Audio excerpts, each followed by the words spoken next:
Oi, eu sou a Caroline Olá, eu sou a Janaína. e nós somos as Chatas de Letras. Hoje o assunto é bastante sério.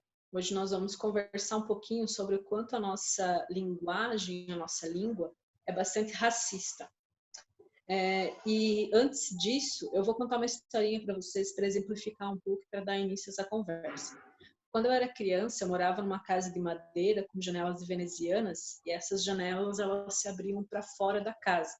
E nós tínhamos uma alavanca de ferro que segurava essa janela. E essas alavancas de ferro que seguravam essa janela eram chamadas de negrinhos. E elas tinham o formato de uma cabeça de pessoa. E eu nunca estranhei isso quando eu era criança. Mas depois que eu cresci, depois que eu fui para o mundo, eu fui me dar conta de que eram cabeças de negros. E ao que isso estava vinculado? Estava vinculado a todo o processo da escravidão que aconteceu aqui no Brasil, assim como aconteceu em muitos lugares do mundo, de que os negros eram vistos exatamente assim, como objetos que serviam para fazer o serviço que ninguém mais queria fazer, como de segurar a estrutura de uma janela. E isso me apavorou bastante, me assustou. E um movimento que o Brasil está começando a fazer já há algum tempo, mas algumas pessoas ainda não, é da gente olhar para as palavras que a gente utiliza, compreender a etimologia, a história que elas trazem, o efeito discursivo que elas carregam e entender que nós usamos palavras muito racistas. Não é, Carol? Outro ponto que é muito válido comentar antes da gente partir diretamente para essas palavras é que muito de nós, muitas vezes, podemos nos questionar em relação a isso. Poxa, mas se são termos que hoje em dia a gente já nem associa mais aquilo, para que eu vou ter que tornar consciente? Para que eu vou ter que estudar a história dessas palavras se eu já não associo mais com aquilo? E aí eu volto a comentar o que a gente já vem comentando ao longo de todos os nossos vídeos e que a gente pautou muito no último vídeo, que foi como o uso de certos termos, eles promovem uma construção na nossa cabeça da realidade, uma representação da realidade, e esse termo ele sempre vai estar vinculado a alguma coisa histórica. Quando a gente se torna consciente disso, é que a gente pode mudar, é que a gente tem a opção de escolha. Será que eu quero continuar usando esse termo, sabendo da origem que ele tem? A Janaína pode falar um pouquinho mais para a gente sobre quais seriam esses termos e o que a gente acaba usando muitas vezes sem se dar conta. São muitos termos, na verdade, né? E como a Carol falou, a questão é trazer isso para a consciência. Eu vou dar aqui um exemplo, que é da palavra denegrir, que o efeito de sentido da palavra denegrir seria de falar mal de alguém, mal do caráter de uma pessoa. Denegrir a imagem de uma pessoa seria tornar negra essa imagem. Então, vem ali da palavra negro. E por que tornar algo negro seria negativo? Porque exatamente a gente tem uma expressão no Brasil muito horrível, que é coisa de preto, coisa de negro. Principalmente aqui em Santa Catarina, né? Que é um estado bastante que foi colonizado por imigrantes europeus e por muitas pessoas brancas, então se perpetuou muito mais o racismo aqui do que em outros lugares, não que em outros lugares não tenha, mas aqui é muito forte e continua sendo muito forte. Então é muito comum aqui em Santa Catarina, como em outros lugares, a gente ver pessoas comentando o trabalho de alguém, por exemplo, e dizendo que isso é coisa de preto, ou que tal tipo de música ou tal comportamento é coisa de preto. E esse coisa de preto seria no sentido de falar mal do que é feito, de dizer que é uma coisa mal feita, de que é uma coisa que não está boa, né? Então, a partir do momento que a gente para de usar, a gente entende o sentido, a história, o contexto dessa palavra denegrir, ou desse termo, dessa expressão, né, popular, coisa de preto, e que a gente troca isso por outras palavras, nós estamos nos conscientizando e fazendo escolhas em relação à nossa linguagem e nos posicionando se nós concordamos ou não concordamos com a forma com que as palavras são utilizadas e a carga histórica e cultural que elas têm. A partir do momento que nós paramos de usar termos assim, nós estamos dizendo que não é mais aceitável olhar para as pessoas negras como se elas fossem inferiores. Não é isso, Carol? Isso é muito observado, né, nessas expressões que a Janaína colocou, sempre que se coloca como um contraste entre branco e preto, colocando-se o negro sempre como uma coisa valorizada negativamente, e o branco como uma coisa valorizada positivamente. Quando a gente diz, por exemplo, inveja branca, né? Uma inveja que não é uma coisa negativa, é uma inveja boa, inocente, ingênua, que não tem problema. Isso também faz com que a gente deixe de perpetuar, de certa maneira, um racismo que não é aquele racismo talvez explícito, né? Porque a gente tende a associar a racismo tudo que é explícito, né? Se explicitamente eu chamo uma pessoa de negra de uma maneira negativa, se eu xingo aquela pessoa ou se eu desmereço ela pela cor de uma maneira explícita, isso é racismo. Agora, a minha linguagem, a minha inocente língua, que não tem culpa nenhuma de ter recebido esses nomes e de ter sido associada com aquilo, não é racismo. Mas aí eu volto a repetir: se a gente não for consciente disso, a gente não vai ter escolha. Agora, se a gente, a partir do momento que a gente passa a ser consciente, a gente é sim responsável pela língua que a gente opta a usar, e de certa maneira, como a Janaína comentou, isso vai revelar o nosso posicionamento ou não. Lembrando que quando a gente se omite também já é uma forma de se posicionar. E um exemplo disso que a gente estava conversando antes, Carol, é a forma com que a mídia retrata os acontecimentos, né?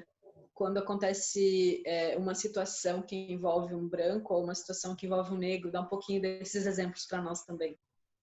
Sim, por exemplo,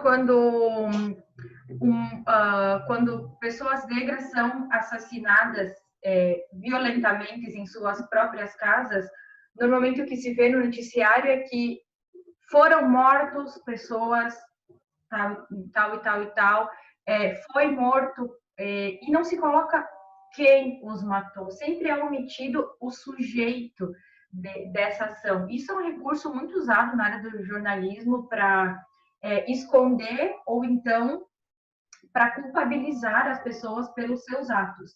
Ou quando é representado, como é representado um jovem branco, de classe média, quando ele comete algum tipo de crime. Jovem, e agora quando é um negro que comete esse crime, é um delinquente, é um traficante. Sempre é muito bem revelado Muito bem aquilo. marcada, né? Isso. E essa forma de, como a Carol estava falando, né, que o racismo ele não é só explícito, é um racismo velado. Então a gente esconde através da linguagem, a gente tenta esconder, pelo menos através das palavras que a gente utiliza, o que está ali sendo valorizado enquanto positivo, enquanto negativo.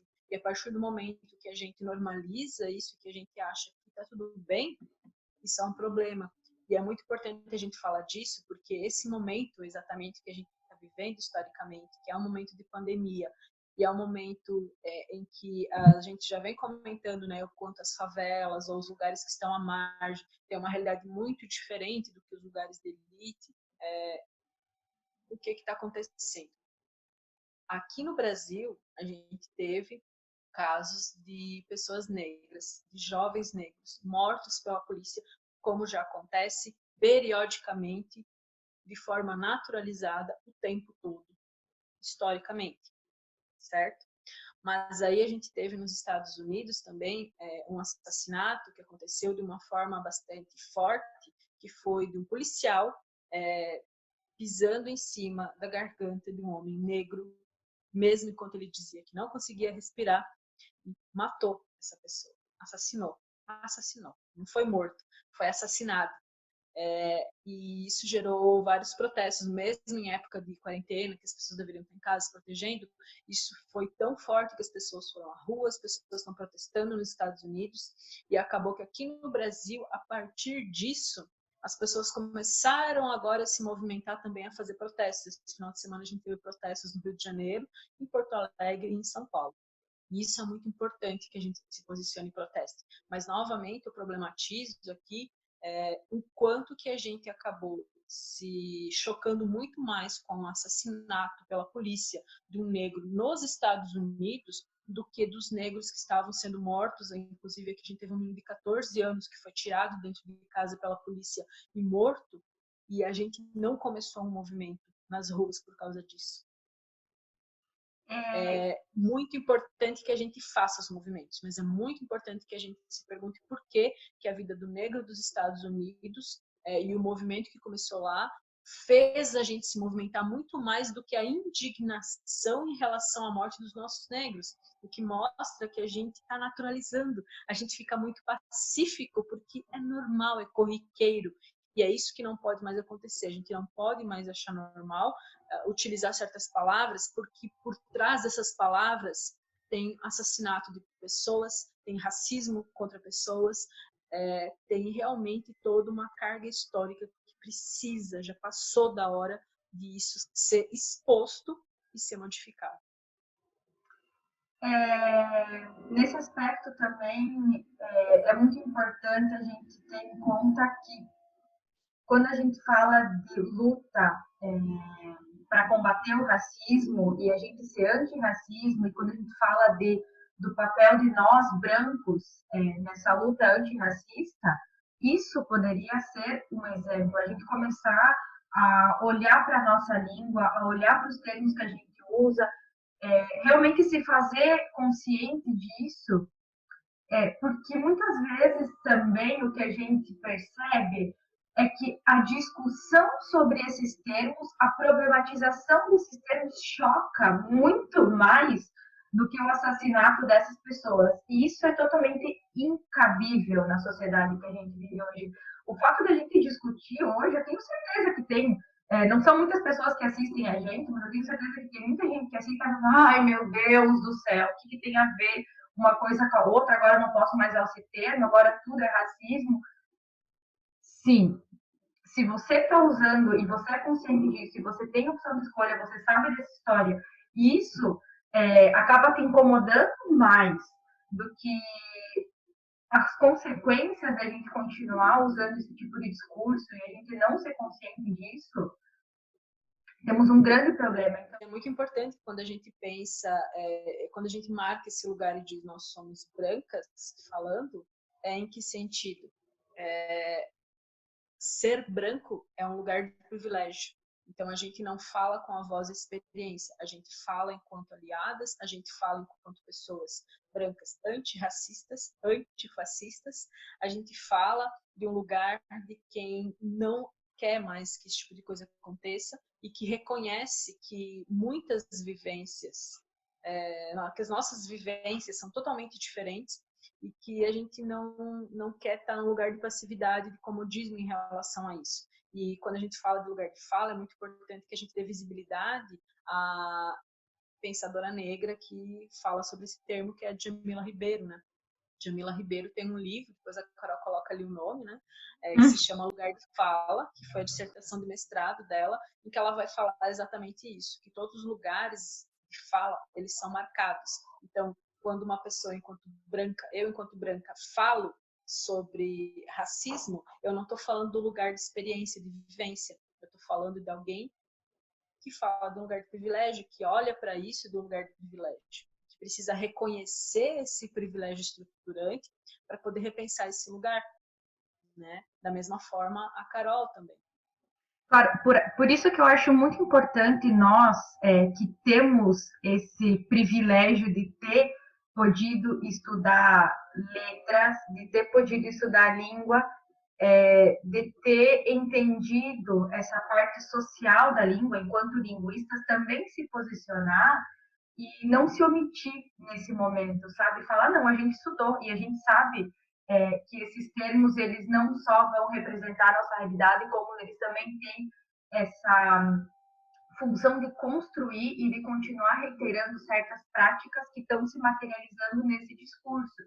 Então, acho extremamente importante isso, a gente de letras chegar aqui e dizer, ó, a gente sabe qual é o papel da língua na sociedade em termos racistas e estamos tratando de mudar essa realidade do lugar que a gente pode fazer isso, obviamente.